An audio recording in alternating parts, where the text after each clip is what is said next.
안녕하세요. 옛이야기입니다. 옛 이야기의 사연을 여러분들에게 읽어드릴 DJ 유진입니다. 구독과 좋아요는 채널 운영에 큰 힘이 됩니다. 꼭 부탁드리며 오늘의 사연 바로 시작할게요. 저는 제 주변에서 말한 것처럼 온실 속의 화초처럼 살았어요. 예전에는 그런 말이 너무 싫었는데 제 인생을 돌이켜보면 틀린 말도 아닙니다. 어릴 때부터 제가 결정한 건 하나도 없고 작은 것 하나도 부모님이 원하는 걸 그대로 지켜왔죠. 학교, 친구, 대학 선택까지도 제 의지가 들어간 건 하나도 없었습니다. 결혼도 마찬가지였어요. 좋은 집안, 번듯한 학벌과 직업을 가진 지금의 남편을 만나게 된 게 바로 제 나이가 겨우 25이었습니다. 남편은 저보다 5살이 더 많았어요. 그렇게 우리는 15년 가까운 시간을 부부로 함께 보냈습니다. 다행히 큰 싸움도 한 번 없었고 우린 서로에게 목소리를 높여본 적도 없었어요. 단지 저희 부부 사이에 아이가 없다는 게 그나마 가장 큰 흠이라면 흠이겠죠. 하지만 이 부분 역시 시댁도 남편도 큰 문제로 삼지 않았어요. 아니, 오히려 그 반대였습니다. 애들은 시끄럽고 끔찍한 존재야. 뭐 어쩔 수 없이 생긴다면 나아서 최선을 다하겠지만 일부러 병원까지 가서 노력할 정도로 원하지 않아. 그리고 그건 우리 부모님도 동의하셨어. 그러니까 당신은 스트레스 받을 필요가 없어. 그냥 우리끼리 사는 게 난 더 좋아. 실제로도 시댁 누구 하나 저희 부부에게 아이 이야기를 꺼내지 않으셨습니다. 그렇게 저도 1살, 2살 먹으면서 아이는 포기하게 되었고요. 물론 저의 경우 아이를 키우고 싶다는 생각이 들지 않은 것은 아니었습니다. 예쁘고 귀여운 아이가 엄마, 엄마 하며 따르는 걸 볼 때 앙증맞고 작은 신발에서 뾱뾱뾱 하는 귀여운 소리가 날 때 오동통한 붉은 아기 뺨에서 나는 따뜻한 냄새를 맡았을 때 저도 아기를 낳고 싶다는 생각을 하기는 했죠.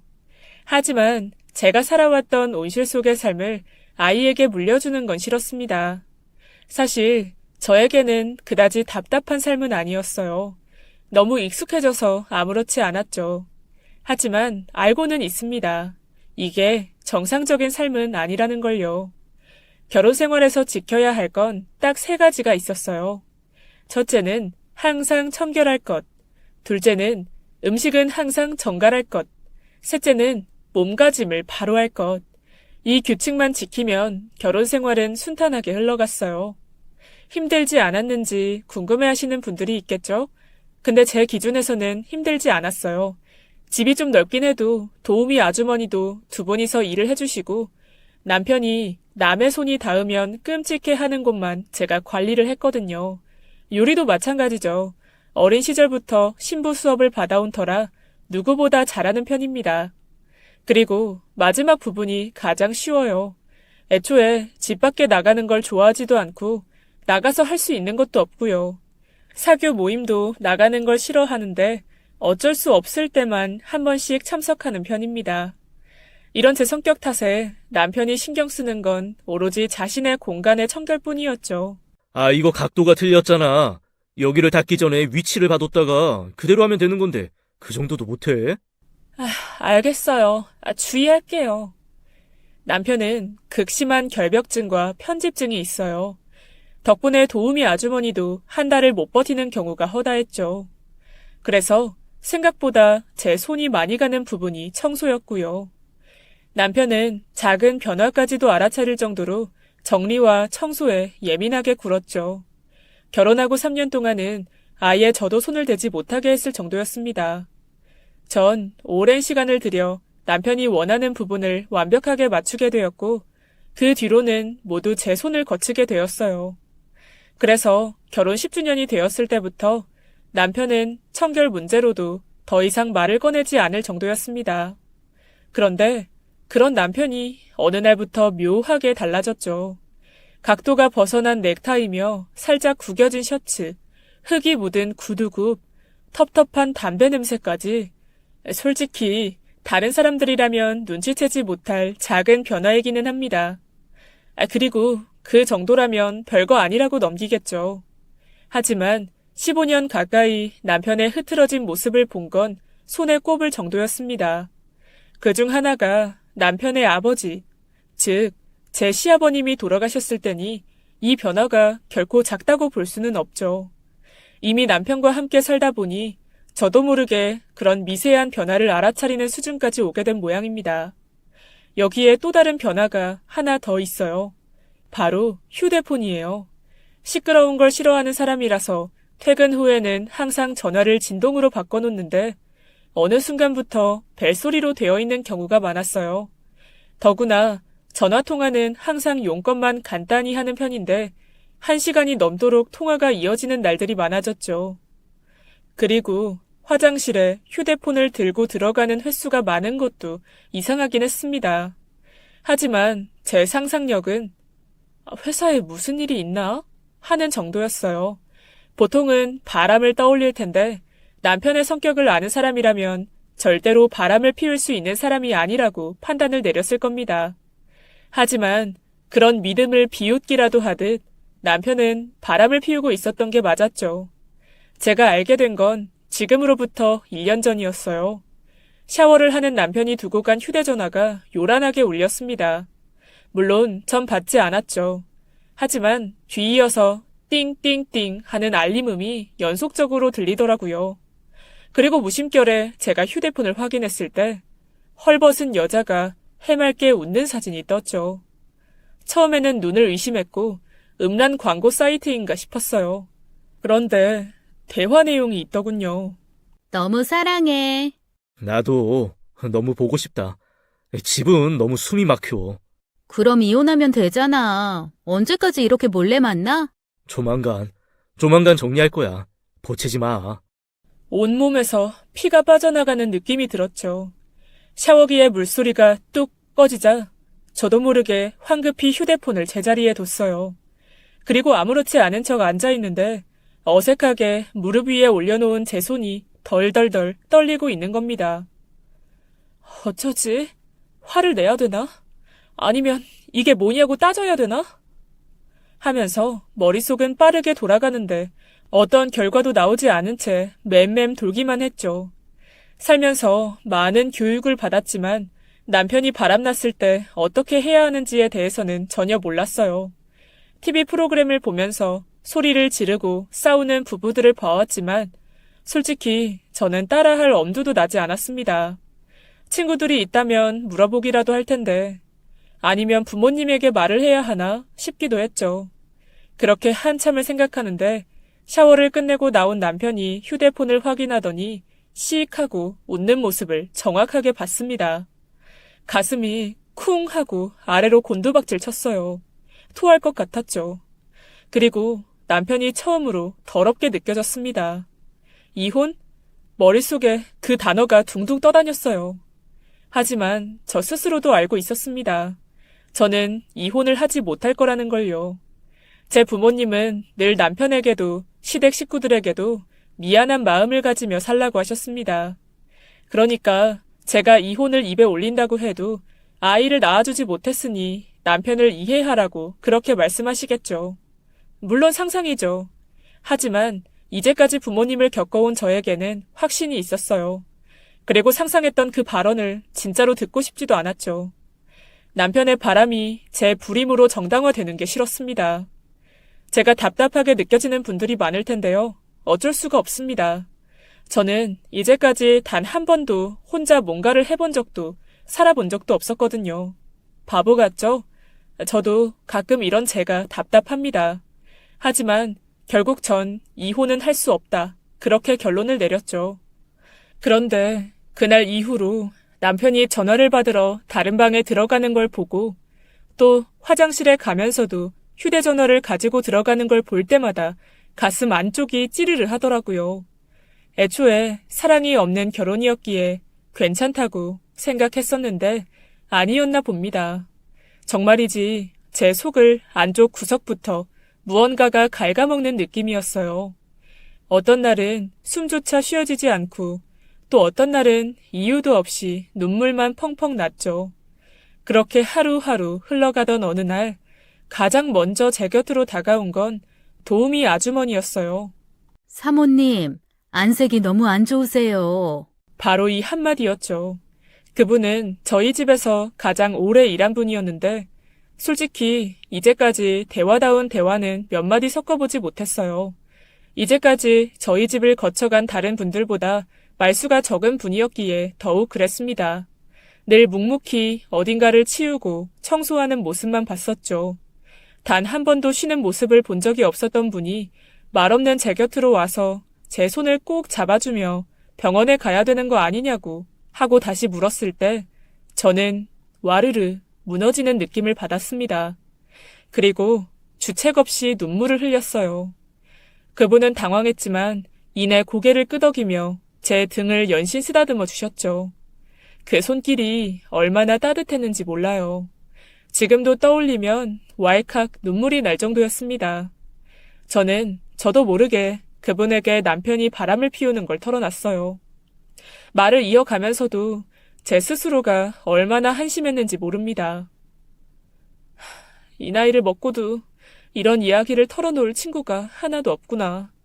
아마도 이 이야기를 하면 다 알아차리겠지. 마치 제 치부를 열어 보이는 것과 다름없는 행동이라는 걸 모르지 않았죠. 그런데 어쩌겠어요. 제 슬픔이 이제 넘치고 넘쳐서 주체가 되지 않았는데 묵묵히 들어주시는 아주머니에게 저는 제가 이혼을 하고 싶지 않다는 것도 이혼을 하면 혼자 살아가기 무섭다는 이야기도 털어놨습니다. 이야기를 하는 내내 소문이 날까봐 두려운 마음이 들었지만 한편으로는 한결 가벼워지는 느낌이 들어서 입 밖으로 제 무거운 마음을 하나씩 다 꺼내놨어요. 사모님, 저는 배운 거 없는 일개 청소부인데 제가 확실히 아는 게 있어요. 그게 뭔데요? 이혼을 하던 하지 않든 바람을 피운 건 증거로 남겨놔야 한다는 거요. 증거요? 무슨 증거요? 이혼은 누가 책임이 있는지 없는지에 따라서 유책 배우자가 위자료를 주게 되어 있죠. 사모님이 돈이 문제가 아니라는 건 저도 알고 있지만요. 그래도 누가 책임을 져야 하는지는 확실히 해두면 좋잖아요. 책임. 순간 저는 그 말이 가슴속으로 확 들어왔어요. 아마도 남편이나 시댁은 제가 아이를 낳지 못했다는 걸로 걸고 넘어질 텐데 어쩐지 그거는 싫었습니다. 그럼 증거는 뭐가 있는데요? 휴대폰으로 알게 되셨다면서요. 그 사진이랑 문자도 다 찍어두시면 좋아요. 둘이 만나는 사진이 있으면 더 확실하다고 하는데. 우리는 몇 시간 동안 이야기를 했죠. 저는 혹시나 잊어버릴까봐 하나하나 수첩에 적었고요. 하지만 안타깝게도 다시 몰래 살펴본 남편의 휴대폰은 모든 게 삭제되어 있었죠. 그렇게 저는 증거를 찾기 위해서 다음 날부터 집을 나설 수밖에 없었습니다. 생각보다 길고 지루한 일이더군요. 누군가의 뒤를 따라가는 일이라는 게, 그리고 운전을 할 줄 몰라서 계속 택시를 잡는 것도 번거로웠죠. 계속 같은 택시를 타지 말라고 해서 내리고 타기를 반복했더니 놓치기도 일쑤였습니다. 그래서 저는 남편의 뒤를 밟은 지 이틀 만에 심부름센터라는 곳에 찾아갔어요. 차량 운전이요? 네, 그게 제가 운전을 못해서요. 여기가 뭐든 다 해준다고 해서. 아유, 그렇긴 한데 개인 차량 운전을 하시려면 차라리 운전기사를 고용하는 게 더 나을 것 같아서요. 잠깐이면 되거든요. 누군가를 좀 따라갈 거라서. 아, 흥신소랑 여기를 착각하셨나 봐요. 여긴 주로 배달하는 곳인데. 저는 순간 얼굴이 빨갛게 되었고 어떻게 해야 할지 몰라서 죄송하다며 연신 고개를 숙였습니다. 전 정말 두 곳이 같은 곳인 줄 알았거든요. 그리고 다급하게 가방을 들고 나가려는데 심부름센터 사장님이 저를 잡더군요. 저라도 괜찮으면 제가 할게요. 괜찮으세요? 저는 고개만 끄덕였어요. 정식으로 인사를 나눴는데 심부름센터를 운영하는 사장이었죠. 나이는 저보다 약간 어렸고 직원들보다는 일에 진심이라서 비밀 유지에는 자신이 가장 적합하다고 하더군요. 어쩐지 저도 신뢰가 가고 상상보다는 무섭게 생기지 않아서 속으로는 다행이다 싶었습니다. 돈은 중요하지 않았어요. 하지만 생각보다 큰 돈을 요구하지는 않더군요. 그 뒤부터 본격적으로 남편의 뒤를 밟게 되었습니다. 어디로 가고 언제 나와서 무엇을 먹는지까지 알아낼 정도였죠. 그리고 얼마 지나지 않아서 그 여자를 보게 되었습니다. 아주 짧은 시간, 어쩌면 몇 초도 되지 않았을 사진 속의 그 여자. 한동안은 도통 얼굴이 기억이 나지 않았는데 실제로 보니 정확히 떠오르더라고요. 남편과 팔짱을 끼고 너무나 밝은 얼굴로 웃고 있는 여자를 보았을 때 속이 울렁거렸습니다. 남편의 어깨 위로 그 여자의 얼굴이 겹쳐졌죠. 화장품이 자신의 옷에 닿는 것도 질색하던 사람이었는데 아마도 저에게만 해당한 모양이었나 봅니다. 저는 힘이 빠져서 울고 말았죠. 그 옆에서 안절부절 못하던 심부름센터 사장님이 대신 사진을 찍었고요. 전 울음을 가까스로 멈추고 사진을 살폈어요. 사진 찍은 돈은 따로 드릴게요. 네? 진짜 미치겠네. 아줌마, 진짜 웃긴 거 알죠? 제가요? 죄송해요. 전 그러고 다시 통곡했습니다. 사장님은 제발 좀 그만 울라고, 이래서 미행하겠냐고 차라리 욕을 하면서 쫓아다니라고 하더군요. 다행인 건 앞에 몇 번은 눈물이 났는데 그 뒤로는 괜찮아졌다는 겁니다. 호텔에 뒤쫓아 갔을 때는 변장이라도 잘 해냈죠. 물론 그건 제 생각이고 심부름센터 사장님은 누가 봐도 수상하게 차려입었다고 빈정거렸습니다. 그래도 그날은 상간녀와 남편이 호텔 라운지 바에서 키스하는 사진까지 찍을 수 있었죠. 전 그 장면을 보면서 제 치마 끝단을 꽉 움켜잡고 울음을 삼켰습니다. 아줌마, 괜찮아요? 괜찮아요. 이제. 진심이었어요. 마음은 아팠지만 그건 남편과는 다른 문제였죠. 그저 이제까지 살아온 결혼 생활이 아깝다는 생각이 반, 내가 해온 모든 일들이 부질없었구나 하는 생각이 반씩 담긴 작은 분노에 불과했습니다. 문득 그 여자도 궁금해졌어요. 대체 저 여자는 어떤 사람인데 남편이 모든 게 좋다고 하는 거지? 젊고 예뻐서? 아니야. 남편은 그런 사람이 아니야. 단순히 예쁘다고 좋아하는 게 아닐 거야.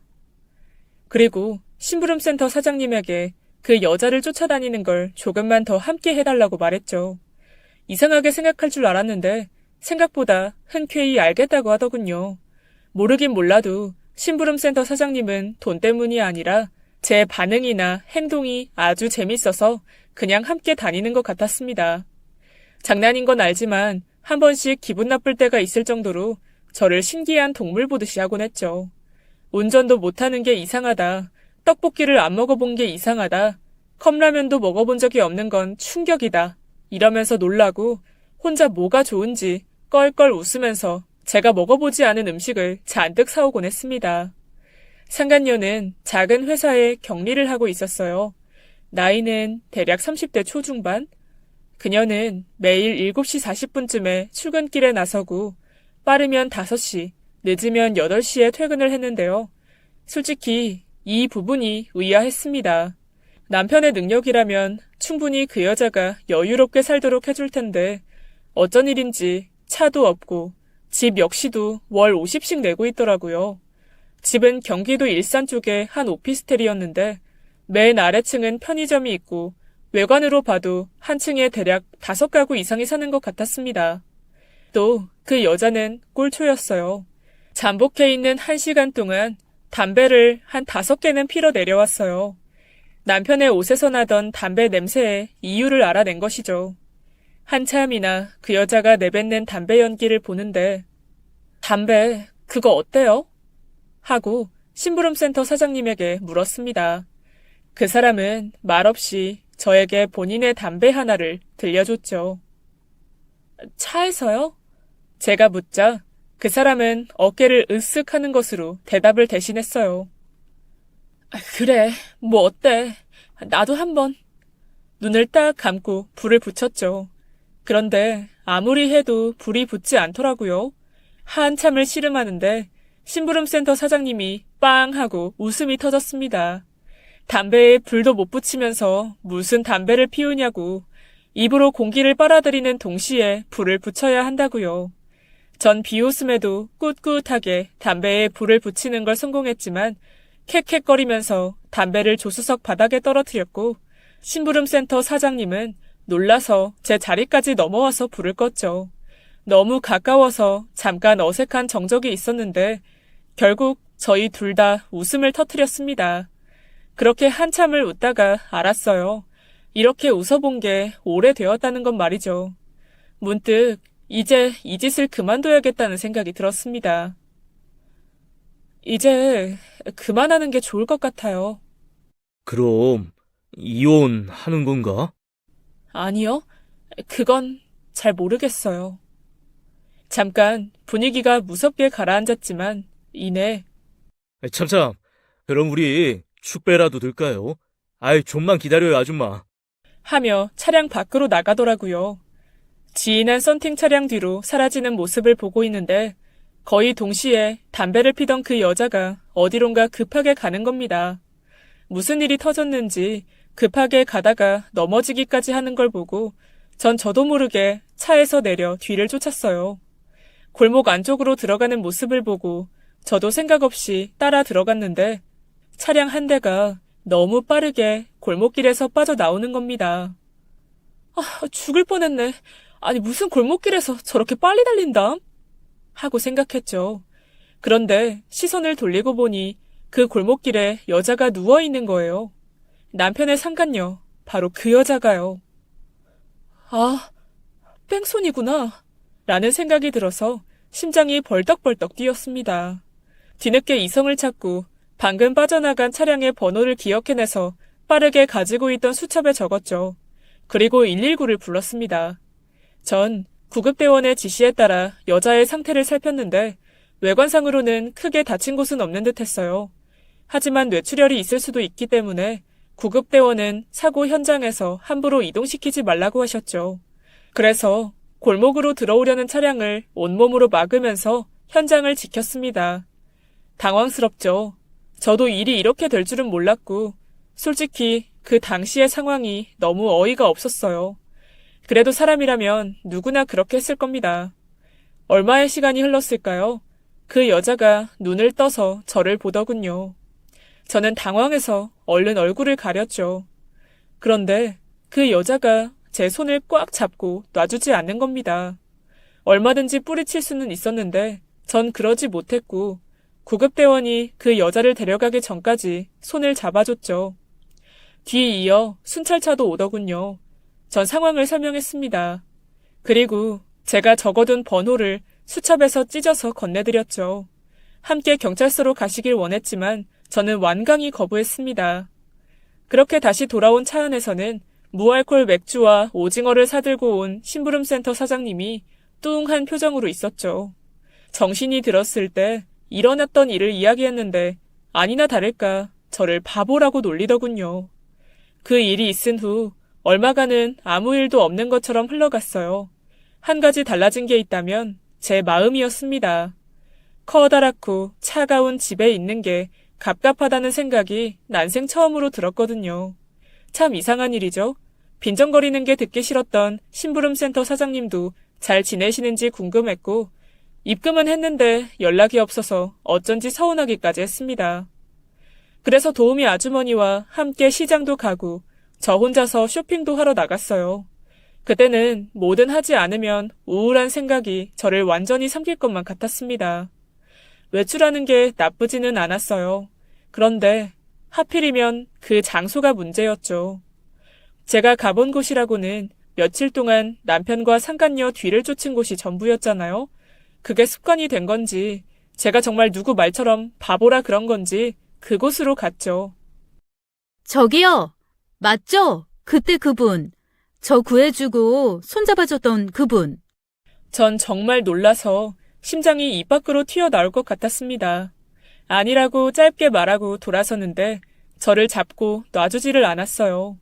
저를 생명의 은인이라고 생각했다는 둥 전화번호라도 알아내려고 했는데 경찰에서 알려주지 않아서 찾아다녔다는 둥 그 중에서도 무엇보다 저와 친하게 지내고 싶다는 말이 가장 충격이었습니다. 머리가 하얗게 질리는 기분이었죠. 저는 최대한 얼굴을 마주치지 않으려고 했는데 결국 그 여자와 마주서게 되었습니다.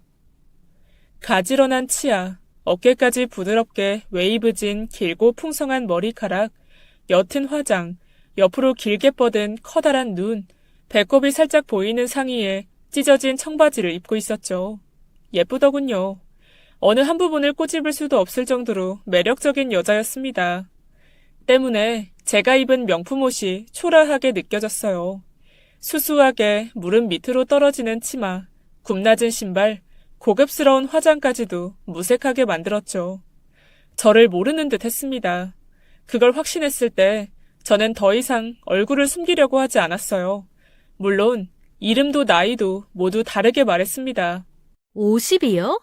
저랑 비슷할 줄 알았는데 그래도 언니라고 불러도 되죠? 아니요, 그냥 아줌마라고 불러요. 아줌마는 무슨, 저도 30 넘었어요. 그냥 우리 언니 동생 하면 안 될까요? 저 정말로 언니랑 친하게 지내고 싶어요. 제 생명의 은인인데 진짜 뭐 다른 이유는 없어요. 처음 봤을 때부터 생각했거든요. 이 사람 정말 편하다. 손이 정말 따뜻하다. 그게... 언니, 결혼은 하셨어요? 네, 어머, 전 아직이요. 그런데 조만간 할지도 몰라요. 순간 뱃속이 꿈틀하더군요. 결혼할 사람이 있어요? 나이가 좀 많긴 한데 절 사랑하는 게 느껴져요. 1시간 남짓 이야기를 나눴어요. 우습게도 제가 며칠 동안 뒤를 쫓아다니면서 알아낸 것보다 훨씬 많은 걸 알게 되었죠. 부모님이 일찍 돌아가셨다는 것, 남동생이 하나 있는데 사고를 치고 다닌다는 것, 그것 때문에 급하게 뛰어가다가 다쳤다는 것까지요. 하지만 제 남편에 대한 부분은 모르고 있었습니다. 유부남이라는 것을 알고 있었지만 재력이 어느 정도인지 무슨 일을 하는지도 정확히 알고 있지 않았죠. 짐작하건대 남편이 의도적으로 자신의 이야기를 하지 않았던 것 같습니다.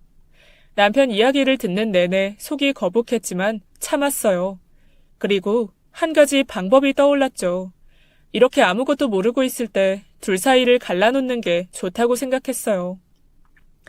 만약 남편이 돈이 많다는 걸 알게 되면 절대로 헤어지지 않으려고 할 거야. 저는 거짓말로 제 모든 것을 바꿨습니다. 남편은 무역 일을 하는데 해외 출장을 갔고 아이들이 둘 있는데 유학을 간 상태라고 했죠. 그 거짓말 속에 저는 굉장히 행복한 사람이었습니다. 상간녀는 저를 부러워했어요. 자신이 바라는 여유로운 돈과 시간, 이상적인 모습이라고 했죠. 이에 저는 확신했습니다. 하루라도 빨리 남편과 둘 사이를 멀어지게 해야겠다고 말이죠. 그리고 전 그 여자와 친하게 지내기로 했습니다. 제가 시간이 자유로우니 뭐든지 그 기준에 맞춰줬어요. 쇼핑도 함께 했고 차도 마셨죠. 원하는 게 있는 것 같으면 선물해줬습니다. 빵도 만들어 주었어요. 제가 요리 중에 가장 자신 있는 게 바로 빵이었거든요. 그 사람은 매일 제가 먼저 연락해야 하고 속상해 죽겠어요. 그럼 연락을 하지 마. 하지만 제가 적극적이라서 좋다고 했는걸요? 그래도 결국 남자들은 다 똑같아. 나중에 집착한다고 할걸? 그러지 말고 꼬집 차리고 싶다고 했잖아. 플로리스트? 그걸 배워보는 건 어때? 여유도 없고 동생 사고 친 것도 수습해야 하는데 아직은 못해요. 내가 해줄게. 선물로. 대신 빠지지 말고 수업 듣는 조건이야. 하루라도 빠지면 돈 도로 돌려받을 거야. 꽃은 꽃인데 언니 빵 왜 이렇게 맛있어? 언니야말로 빵집 해야 되겠다. 저와 있는 시간이 길어지자 집에서 남편의 행동도 이전처럼 돌아왔죠. 상간녀도 제 말을 잘 따르더군요. 연락하는 횟수가 줄어들었습니다. 남편도 어느 날부터는 휴대전화를 두고 화장실을 갔죠.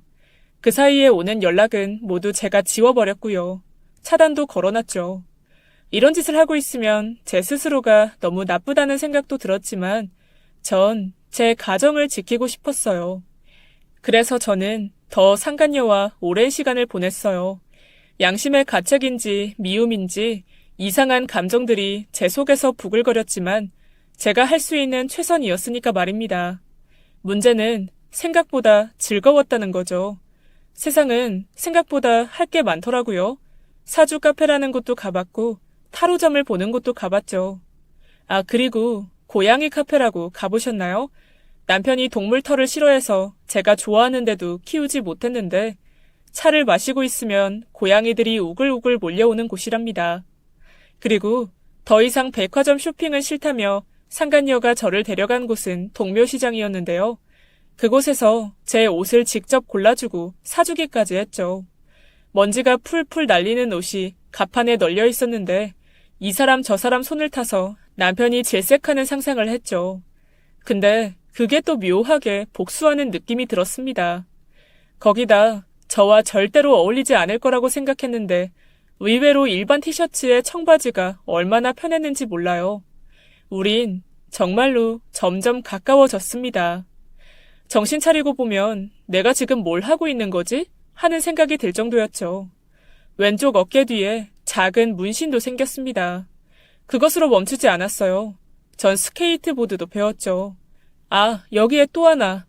그녀는 저에게 운전도 가르쳐줬어요. 운동장에서 먼지를 휘날리며 뱅글뱅글 돌기만 하는 저를 보며 까르륵 하고 웃음을 흘리는데 문득 가슴에 통증이 느껴졌습니다. 그건 바로 미안함이었죠. 그래, 이제 그만해야 하는구나 싶었습니다. 그리고 그날 이후 저는 그녀의 연락을 서서히 받지 않았죠. 남편이 돌아왔다고 하는 핑계로 말입니다. 그런데 줄 게 있다고 만나자고 애원하는 걸 뿌리치지 못하고 나간 그날 사건이 터졌죠. 당신 이게 뭐 하는 짓이야? 남편이 쫓아왔더군요. 그래요. 저도 느끼는 변화를 남편이 눈치채지 못했을 리가 없죠. 제 옷, 제 행동, 제가 가정에 소홀해진 부분 모두를 알아차렸을 겁니다. 그리고 제 뒤를 밟은 거죠. 예전에 저처럼 말입니다. 그런데 저는 놀라지 않았어요. 눈물만 흘리던 예전의 제가 아니었죠. 오히려 침착해지더군요. 전 제 손목을 잡고 있는 남편의 손을 뿌리쳤습니다. 언니, 이게 무슨 일이야? 당신이라니. 내 남편이야, 이 사람. 아니, 이게 무슨... 그녀의 입술이 파르르 떨리는 게 보였어요. 따라 나와. 명령하지 마세요. 남편은 놀랐는지 손을 놓더군요. 이혼해요. 어차피 이렇게 된 거. 당신 미쳤어? 날 몰라? 내가 어디서 굴러먹다가 온지도 모르는 여자를 계속 만날 거라고 생각해?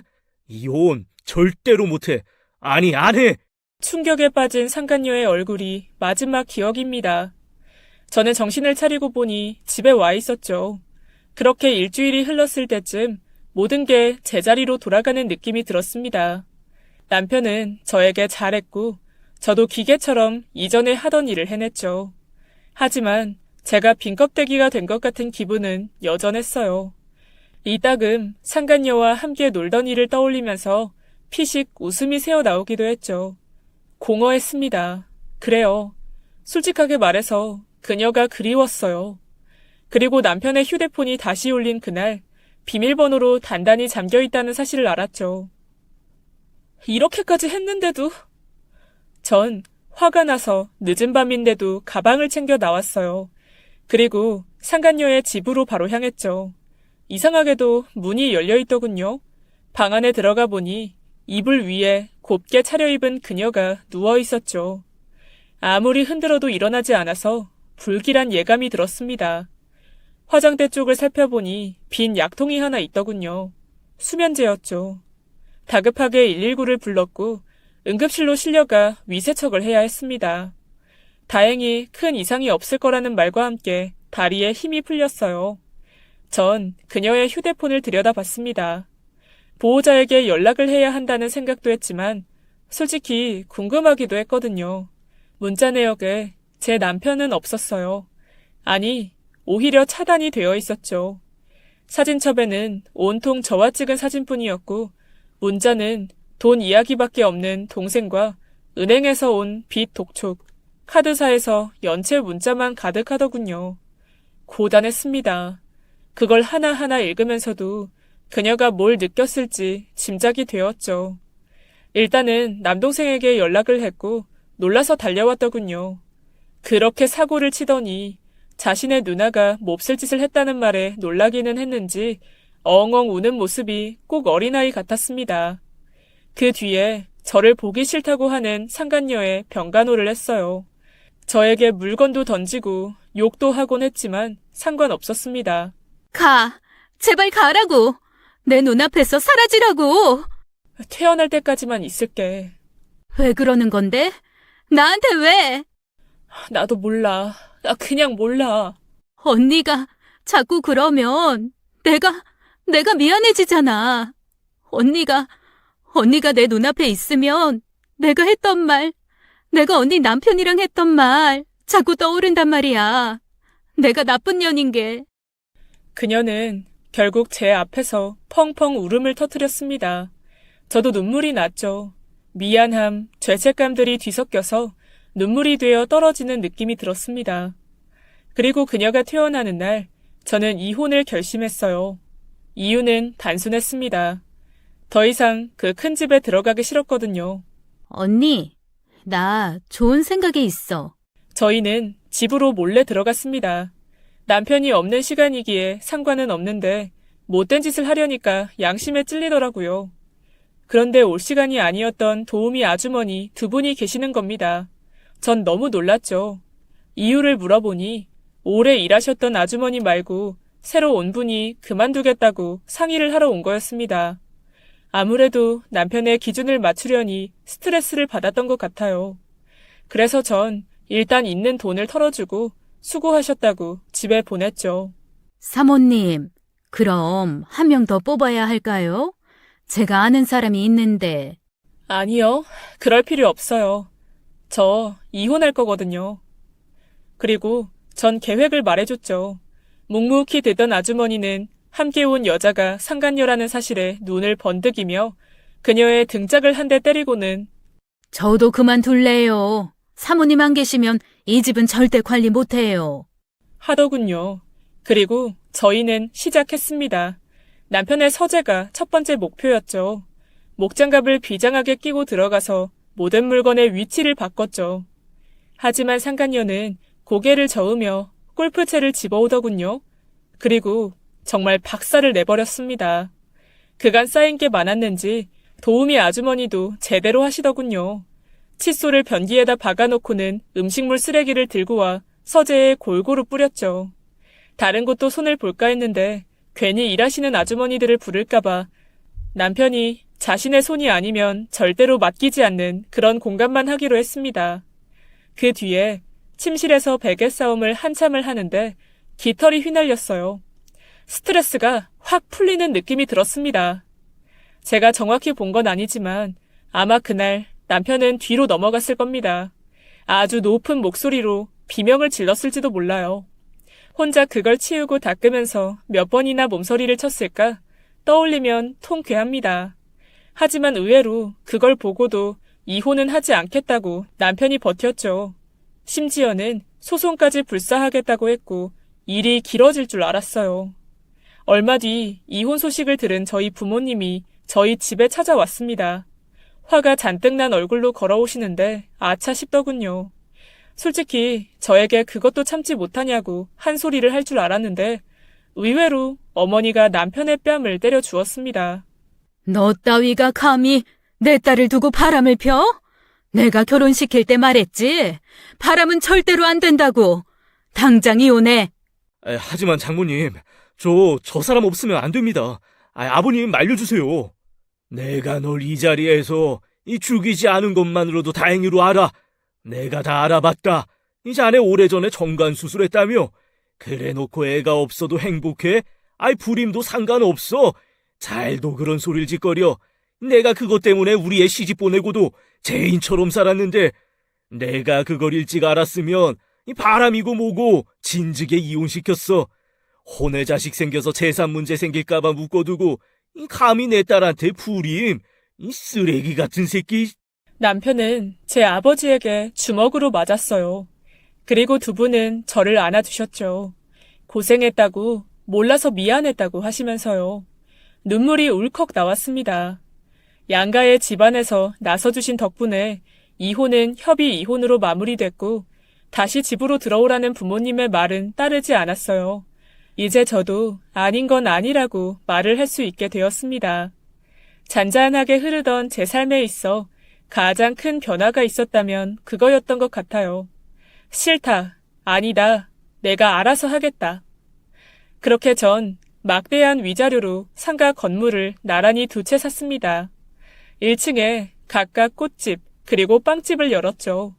그게 벌써 몇 개월 전 일이네요. 바로 얼마 전에 제 건물 맨 위층에 심부름센터가 들어왔어요. 매번 아줌마, 나 배고파. 아니, 건물주님, 이거 가져간다. 하면서 빵이나 집어가는 얄미운 놈이지만 어제는 계산대 위에 장미꽃을 놓고 갔더군요. 지금 와서 생각해보면 이게 얼마나 웃긴 일인지 모릅니다. 도우미로 일했던 아주머니는 저와 함께 빵집을 운영하고 있고 바로 옆집에는 제 남편과 바람을 피우던 상간녀가 꽃집을, 그리고 저와 함께 남편의 뒤를 쫓던 심부름센터 사장까지 같은 건물에 있으니 말입니다. 아, 그리고 매번 사고만 치는 남동생은 심부름센터 사장님 밑으로 들어갔어요. 저는 요즘 하루하루가 행복하고 감사해요. 끝으로 제 긴 이야기를 들어주신 여러분, 작고 사소한 인연도 소중히 하시길 바랍니다. 지금까지 예디약이었습니다. 끝까지 함께 해주신 여러분 진심으로 감사드리며 저는 내일 이 시간 다시 돌아올게요. 감사합니다.